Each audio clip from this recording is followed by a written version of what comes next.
We're forever just giving them the answers. Okay?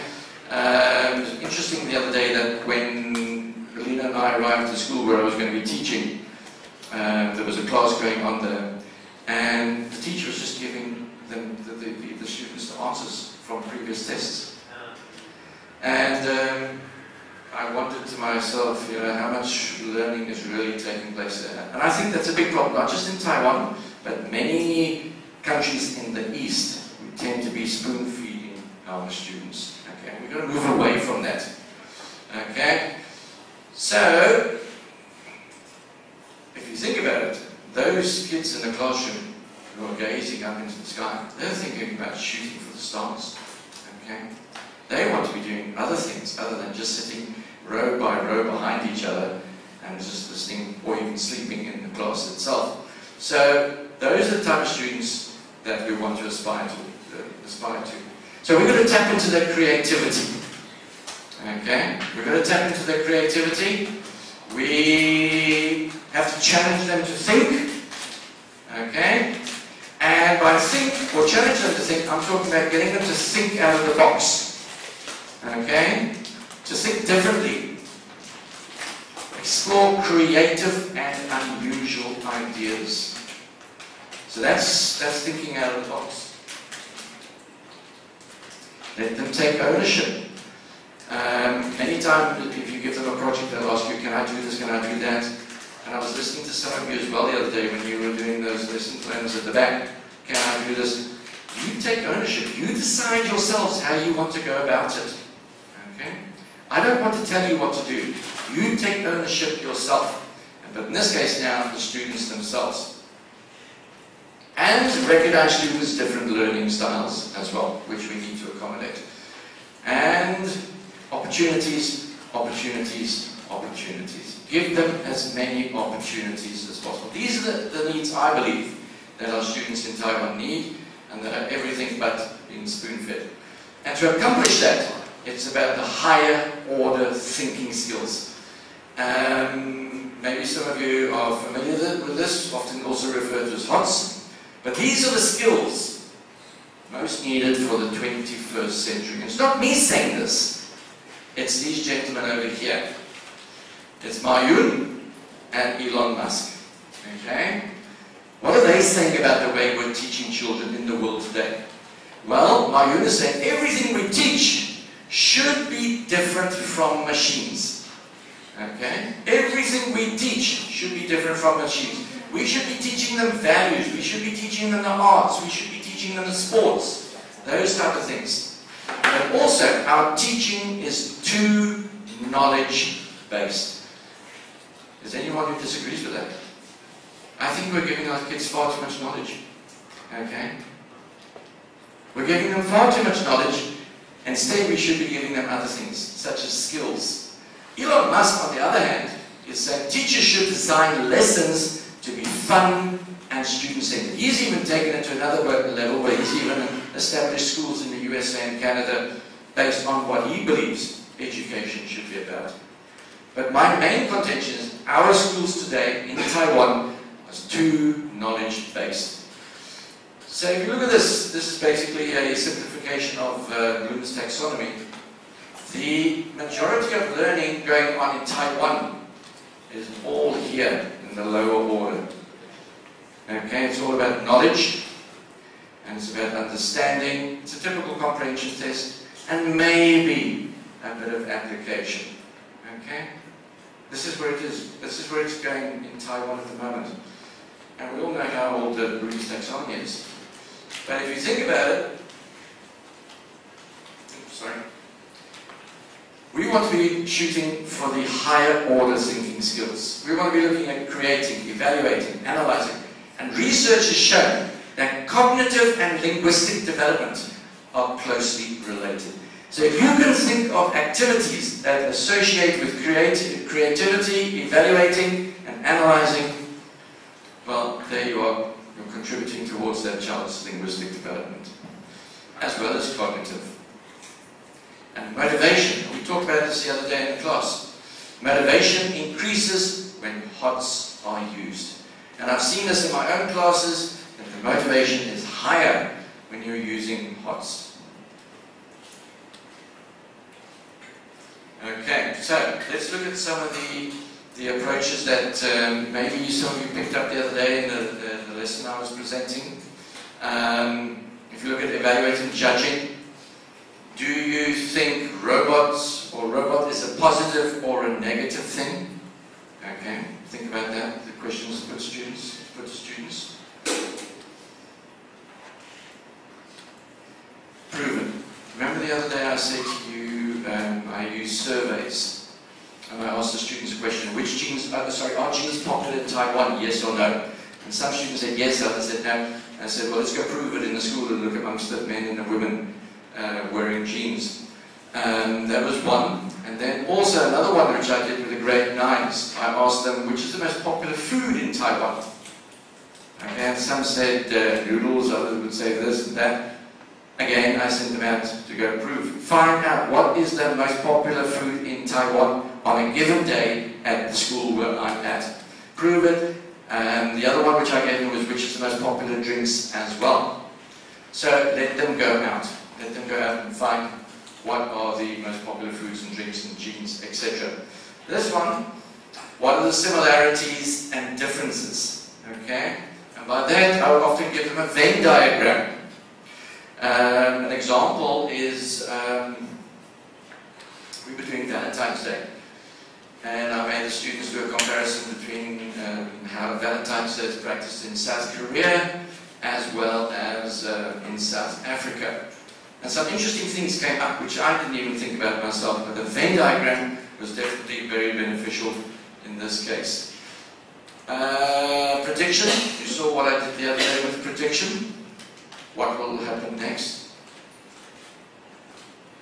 Then inference, how do you know? Did any of you think the girl Melissa, was she killed or was she alive after that car crash? Totally dead? Everyone agree with that?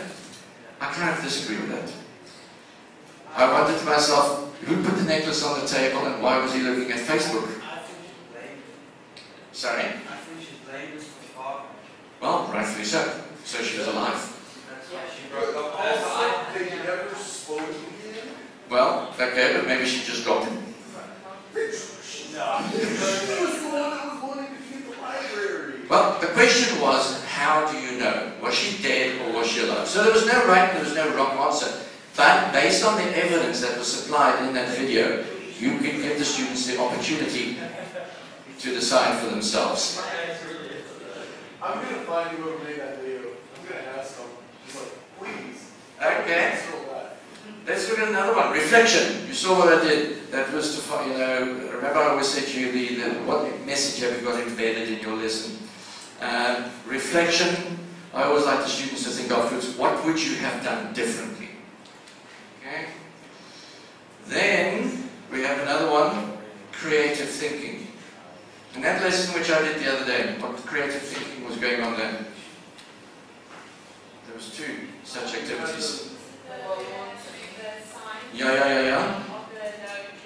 Yeah, there was the one, and then the other.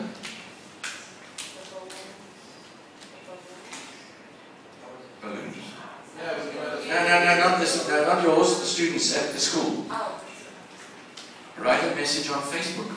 Okay, so there was two creative thinking activities going on there. And then sequencing. Now sequencing for me is a kind of scaffolding, but we use sequencing as well. So that lesson, I basically taught that day to give you some insight into how it all links up with Bloom's taxonomy here. But these are the three areas that we have to be focusing on. Right, and I cannot talk enough of scaffolding, but also riddles and brain teasers, which I like to incorporate a lot in my lessons. So there's one for you right now. How many people?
1 to 100, he writes 3 words, 1 to 100. So in other words, 11.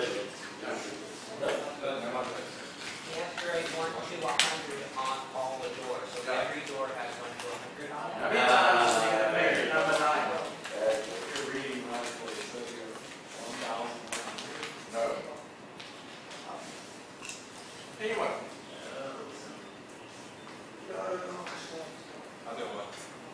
Maybe. One? Yeah. No.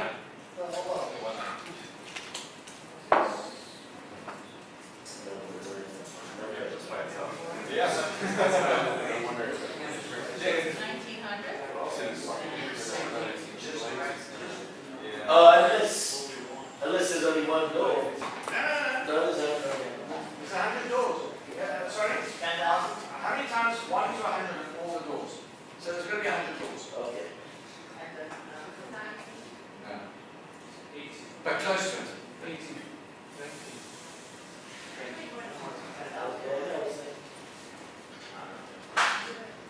And it's giving you this kind of information.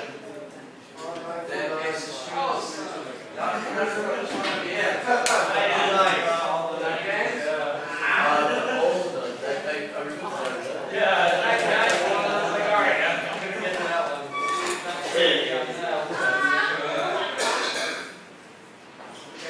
Okay, what I'd like to say is the students are a lot quicker and are a lot better than you as well, because they come up with this one very quickly. Do you want to take a 5-minute break quickly, or can I continue? Can I continue? Okay, I just want to just encapsulate quickly CLIL. Okay, it's a language. No, it's not a language lesson. It's a subject lesson, and you are teaching content through the vehicle language. It's not a grammar lesson. Whatever your content is, okay, that leads the way. So we have to ensure that when we are designing our CLIL lesson, we have all 4 of those elements: the content, the communication, the community, and the cognitive. And the cognitive includes all of this here, what I've been showing you. Okay, CLIL teaching ingredients.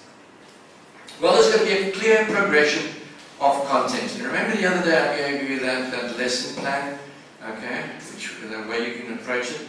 There's going to be a clear progression. I'm going to show you later on what I mean by clear progression from my point of view, okay, which I use when I'm designing my lessons. There's going to be a combination of all 4 language skills, okay. An environment that is communicative. I say again, it's not a grammar lesson, it's communicative. And connections to multiple subjects. Okay? As I said, I like to use a lot of subjects within one lesson. If you feel that you're more stronger in just economics or phys ed, history, whatever, you want to use 1 or 2, that's entirely up to you as well. Okay, so these are the steps that I like to follow when I'm designing a CLIL lesson. I like to identify the topic. And then I choose the vocabulary, the target vocabulary. Okay? And these are steps that I use that might be useful for you as well. Consider multiple texts, audio, visual, as well as reading. When I'm talking visual, I'm talking of YouTubes. Okay, so consider multiple texts. Choose a variety of activities to reinforce understanding. Okay? To reinforce understanding. Now what I normally do is when I'm designing a CLIL lesson, I normally make it a bit easier in the beginning to get everyone slowly into the system. So if I want to be talking about food waste, I'm going to make it a whole lot easier in the beginning, and then I start to bring in the issues specific to food waste. And that's why I say delve deeper into the specific subjects or topics. Using authentic materials. Where do I get my authentic materials? I enjoy going on to CNN. I like to see what the latest news is. Bring that type of information. BBC. Okay? So, there's nothing wrong by looking at those websites. And, you know, things that are going on in Taiwan as well. HOTS, higher order thinking skills. Include those as well. And bring it all back to Taiwan. Bring it back to Taiwan into the life children in Taiwan. And then let students use the information creatively. And by that I mean you decide, but let them talk with you as well. Let them decide on how they can use the information creatively as well. I also engage with a lot of other subject teachers in the school as well. I want to know what they're doing to ensure that I'm not talking nonsense, okay, and going ahead of them. So you might also want to engage with your subject teachers in the school to find out exactly what and how things are taught, to make things easier for yourself as well. So I work very closely with the geography teacher at the school. History I don't really need to because I've got my own background on history. The maths I like to incorporate, so I go discuss these things with maths departments as well. But I want to now also show you some other off-road activities that I like to use during my CLIL lessons. And this one is the art, because it develops